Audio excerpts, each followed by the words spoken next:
when we're being asked to simplify and then factor, what they want you to do is they want you to put all the like terms together, fit all the pieces together that can go together, and then look at what they have in common so you can factor them out.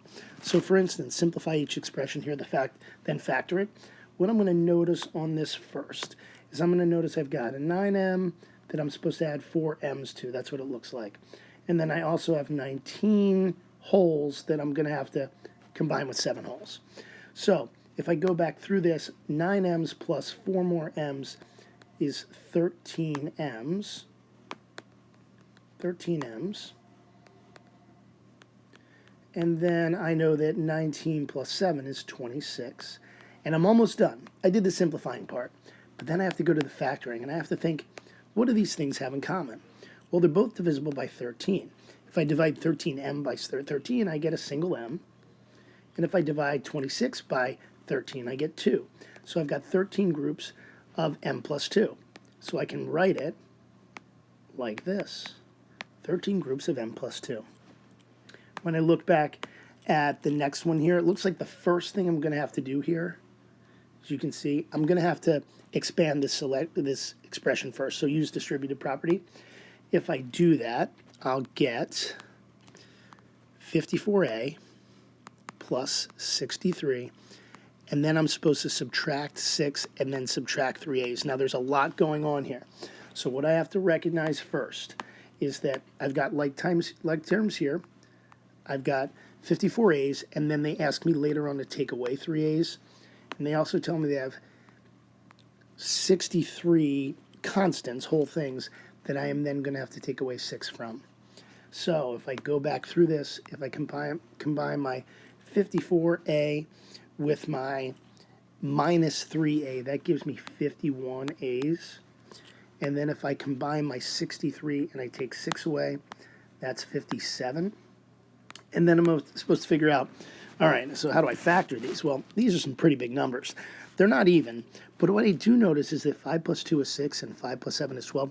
These numbers follow that little 3 rule we came up with earlier in the year. Then I know they're divisible by 3.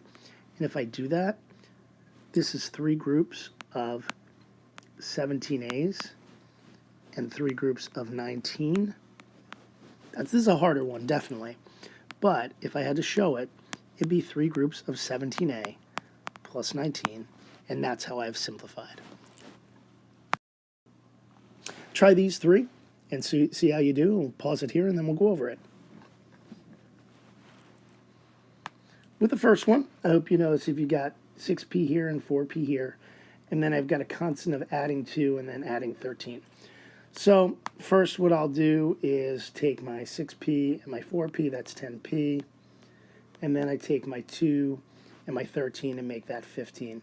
But they asked me also to factor, so then I have to take that 10p plus 15, and I have to divide out what they have in common.